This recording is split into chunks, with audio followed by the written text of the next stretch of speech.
ಬಹುಮಾನ ವಿತರಣೆಯಲ್ಲಿ ತಾರತಮ್ಯ ಆರೋಪ ಕೇಳಿ ಬಂದಿದೆ. ಮಡಿಕೇರಿ ದಶಮಂಟಪ ಶೋಭಾಯಾತ್ರೆಯಲ್ಲಿ ದೊಡ್ಡ ಗಲಾಟೆ ನಡೆದು ಹೋಗಿದೆ. ಮಂಟಪಗಳ ತೀರ್ಪುಗಾರಿಕೆ ಪ್ರಕಟಣೆ ವೇಳೆ ಈ ಒಂದು ಗಲಾಟೆ ನಡೆದಿದೆ. ಬಹುಮಾನ ವಿತರಣೆಯಲ್ಲಿ ತಾರತಮ್ಯ ಆರೋಪ ಕೇಳಿ ಬಂದಿದೆ. ಮಡಿಕೇರಿ ದಶಮಂಟಪ ಶೋಭಾಯಾತ್ರೆಯಲ್ಲಿ ಗಲಾಟೆಯೇ ನಡೆದು ಹೋಗಿದೆ. ಮಂಟಪಗಳ ತೀರ್ಪುಗಾರಿಕೆ ಪ್ರಕಟಣೆ ವೇಳೆ ಈ ಒಂದು ಗಲಾಟೆ ನಡೆದಿರುವಂಥದ್ದು. ಇನ್ನು ಈ ಒಂದು ಗಲಾಟೆಯಿಂದ ಡಿವೈಎಸ್ಪಿ ತಲೆಗೆ ಪೆಟ್ಟು ಬಿದ್ದಿದೆ. ಹೀಗಾಗಿ ಒಂದು ಲಘು ಲಾಠಿ ಚಾರ್ಜ್ ಕೂಡ ನಡೆದಿದೆ. ಮಡಿಕೇರಿಯ ಗಾಂಧಿ ಮೈದಾನದಲ್ಲಿ ನಡೆದ ಘಟನೆ ಇದು. ಪೋಡಿಯಂ ಎತ್ತಿ ಕೆಳಗೆ ಎಸೆದಿದ್ದಾರೆ ಪ್ರತಿಭಟನಾಕಾರರು. ಸ್ಟೇಜ್ನಿಂದ ಬಿದ್ದು ಡಿವೈಎಸ್ಪಿ ಸೂರಜ್ಗೆ ಗಾಯವಾಗಿದೆ. ಬಹುಮಾನ ವಿತರಣೆಯಲ್ಲಿ ತಾರತಮ್ಯ ಮಾಡಲಾಗಿದೆ ಎನ್ನುವಂತಹ ಆರೋಪ ಕೇಳಿ ಬಂದಿದೆ. ಹೀಗಾಗಿ ಮಡಿಕೇರಿ ದಶಮಂಟಪ ಶೋಭಾಯಾತ್ರೆಯಲ್ಲಿ ಗಲಾಟೆ ನಡೆದು ಹೋಗಿದೆ. ನೀವು ಕೂಡ ನೋಡ್ತಾ ಇದ್ದೀರಾ ದೃಶ್ಯದಲ್ಲಿ. ಇನ್ನು ಮಡಿಕೇರಿಯ ಗಾಂಧಿ ಮೈದಾನದಲ್ಲಿ ನಡೆದಂತಹ ಘಟನೆ ಇದು. ಪೋಡಿಯಂ ಎತ್ತಿ ಕೆಳಗೆ ಎಸೆದಿದ್ದಾರೆ ಪ್ರತಿಭಟನಾಕಾರರು. ಸ್ಟೇಜ್ನಿಂದ ಬಿದ್ದು ಡಿವೈಎಸ್ಪಿ ಸೂರಜ್ ತಲೆಗೆ ಪೆಟ್ಟಾಗಿದೆ. ಲಘು ಲಾಠಿ ಚಾರ್ಜ್ ಕೂಡ ನಡೆದಿದೆ. ಮಡಿಕೇರಿ ದಸರಾ ದಶಮಂಟಪ ಶೋಭಾಯಾತ್ರೆ ವೇದಿಕೆ ಮೇಲೇರಿ ಪೋಡಿಯಂ ಮತ್ತು ಪ್ರಶಸ್ತಿ ಫಲಕಗಳನ್ನು ಹಾನಿ ಮಾಡಿ ದಾಂಧಲೆಯನ್ನ ಮಾಡಿದ್ದಾರೆ. ಪೋಡಿಯಂ ಎತ್ತಿ ಕೆಳಗೆ ಎಸೆದಿದ್ದಾರೆ. ಕರವಲೆ ಭಗವತಿ ಮಂಟಪ ಸಮಿತಿಯವರಿಂದ ಈ ಒಂದು ಪ್ರೊಟೆಸ್ಟ್ ನಡೆದಿದೆ. ಕೆಲಕಾಲ ಸ್ಥಳದಲ್ಲಿ ಬಿಗುವಿನ ವಾತಾವರಣ ಸೃಷ್ಟಿಯಾಗಿದ್ದು ಪೊಲೀಸರಿಂದ ಲಘು ಲಾಠಿ ಚಾರ್ಜ್ ಕೂಡ ನಡೆದಿದೆ.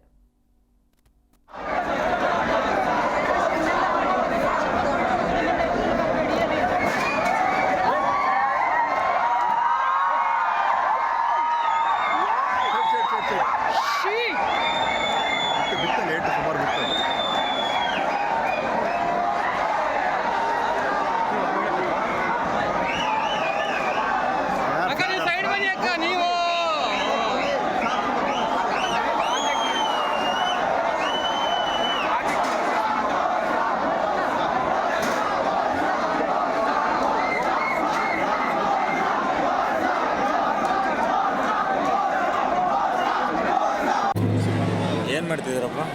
ನಮ್ದೆರಡು ಶಾಪ್ ಇದೆಯಲ್ಲ ನಮ್ಮ ಕರ್ಸಣ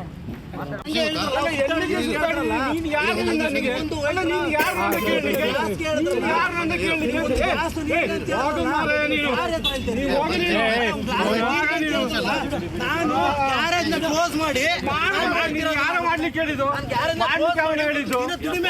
ಒಂದು ದಿನ ದುಡಿಮೆ ಕಟ್ ಮಾಡಿ ಬೇಗ ಮುಗಿಸಿ. ಇಲ್ಲ ಒಂದು 5 ನಿಮಿಷ ನಮಗೂ ನಿಮ್ಮೊಟ್ಟಿಗೆ ಕೊಡಬೇಕಂತ ಆಸೆ ಇದೆ.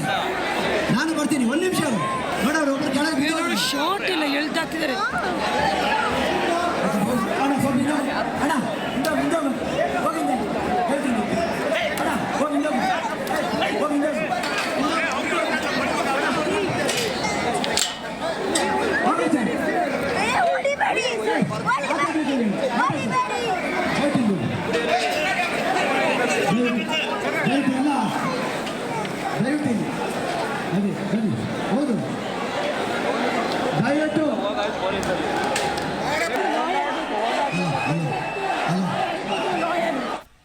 ಎಸ್, ಇನ್ನು ನಿನ್ನೆ ಮಡಿಕೇರಿಯಲ್ಲಿ ನಡೆದಿರುವಂತಹ ಗಲಾಟೆ ಇದು. ಅಂದರೆ ಒಂದು ಪ್ರೈಸ್ ಡಿಸ್ಟ್ರಿಬ್ಯೂಷನ್ ಟೈಮ್ನಲ್ಲಿ ಪಾರ್ಶಾಲಿಟಿ ನಡೆದಿದೆ ಎನ್ನುವಂತಹ ಆರೋಪ ಕೇಳಿ ಬರ್ತಾ ಇದೆ. ಹೀಗಾಗಿ ಒಂದು ಗಲಾಟೆಯೇ ನಡೆದು ಹೋಯಿತು. ಮಂಟಪಗಳ ತೀರ್ಪುಗಾರಿಕೆ ಪ್ರಕಟಣೆ ವೇಳೆ ಈ ಒಂದು ಗಲಾಟೆ ನಡೆದಿದೆ.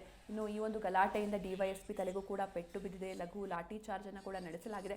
ಮಡಿಕೇರಿಯ ಗಾಂಧಿ ಮೈದಾನದಲ್ಲಿ ಈ ಒಂದು ಗಲಾಟೆ ನಡೆದಿದೆ. ಪೋಡಿಯಂ ಎತ್ತಿ ಕೆಳಗೆ ಎಸೆದಿದ್ರು ಪ್ರತಿಭಟನಾಕಾರರು. ನೀವು ಕೂಡ ನೋಡ್ತಾ ಇದ್ದೀರಾ ದೃಶ್ಯಾವಳಿಗಳಲ್ಲಿ. ಅಂದರೆ ಒಂದು ಪ್ರೈಸ್ ಡಿಸ್ಟ್ರಿಬ್ಯೂಷನ್ ಪ್ರೋಗ್ರಾಮ್ ಇರುತ್ತೆ. ಮಡಿಕೇರಿಯಲ್ಲಿ ದಸರಾ ಸಾಕಷ್ಟು ವಿಜೃಂಭಣೆಯಿಂದ ಆಚರಿಸಲಾಗುತ್ತೆ. ಇನ್ನು ಈ ವೇಳೆ ಒಂದು ಮಂಟಪಗಳ ಪ್ರೈಸ್ ಡಿಸ್ಟ್ರಿಬ್ಯೂಷನ್ ಟೈಮ್ನಲ್ಲಿ ಪಾರ್ಶಾಲಿಟಿ ಮಾಡಿದ್ದಾರೆ. ಯಾರು ಪ್ರೈಸನ್ನು ನೀಡಿದ್ರು ಅವರೆಲ್ಲ ಪಾರ್ಶಾಲಿಟಿ ಮಾಡಿ ಒಂದು ತಂಡಕ್ಕೆ ಬೆಂಬಲವನ್ನು ನೀಡಿದ್ದಾರೆ ಎನ್ನುವುದಾಗಿ ಆರೋಪ ಕೇಳಿ ಬಂತು. ಹೀಗಾಗಿ ಸಾಕಷ್ಟು ಆಕ್ರೋಶ ಕೂಡ ವ್ಯಕ್ತವಾಗಿತ್ತು.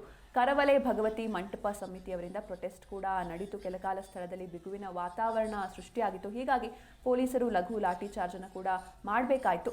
ಗಾಂಧಿ ಮೈದಾನದಲ್ಲಿ ನಡೀತಾ ಇದ್ದಂತಹ ಕಾರ್ಯಕ್ರಮ ಇದು. ಎಸ್, ಈ ಬಗ್ಗೆ ಹೆಚ್ಚಿನ ಮಾಹಿತಿಯನ್ನು ನೀಡ್ತಾರೆ ನಮ್ಮ ಪ್ರತಿನಿಧಿ ಲೋಹಿತ್. ಲೋಹಿತ್, ಇನ್ನು ಮಡಿಕೇರಿ ದಶಮಂಟಪ ಶೋಭಾಯಾತ್ರೆಯಲ್ಲಿ ಗಲಾಟೆ ನಡೆದಿದೆ, ಏನ್ ಕಾರಣ ಅಂತ ಇದಕ್ಕೆ?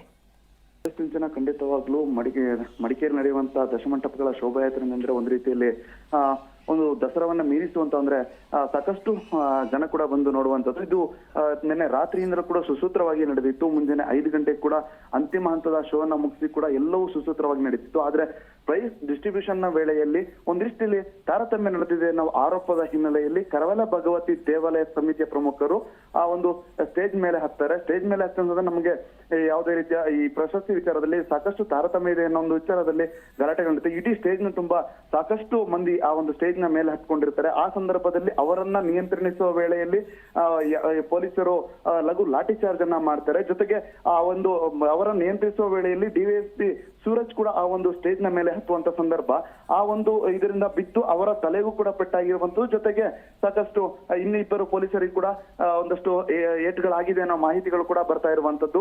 ಮುಖ್ಯವಾಗಿ ಈ ಒಂದು ಪ್ರೈಸ್ ಡಿಸ್ಟ್ರಿಬ್ಯೂಷನ್ ನ ವೇಳೆಯಲ್ಲಿ ಈ ಒಂದು ದುರಂತ ನಡೆದಿರುವಂತದ್ದು. ಇಬ್ಬರು ಪೊಲೀಸ್ ಸೇರಿದಂತೆ ಹಲವರು ಗಾಯಗಳನ್ನ ಮಡಿಕೇರಿಯ ಜಿಲ್ಲಾಸ್ಪತ್ರೆಗೆ ಅಲ್ಲಿ ಚಿಕಿತ್ಸೆಯನ್ನ ಪಡಿತಿರುವಂತದ್ದು. ಮುಖ್ಯವಾಗಿ ಇಲ್ಲಿ ಪ್ರೈಸ್ ಡಿಸ್ಟ್ರಿಬ್ಯೂಷನ್ ನ ವೇಳೆ ಸಾಕಷ್ಟು ತಾರತಮ್ಯ ನಡೆದಿದೆ, ಜಡ್ಜ್ಮೆಂಟ್ ಸರಿಯಾಗಿ ನಡೆದಿಲ್ಲ ಎನ್ನುವ ಒಂದು ಆರೋಪ ಇದೀಗ ಕೇಳಿ ಬಂದಿರುವಂತದ್ದು. ಅದನ್ನ ಮಾಡ್ತಿರುವಂತದ್ದು ಕರವಲ ಭಗವತಿ ದೇವಾಲಯದ ಸಮಿತಿಯವರು.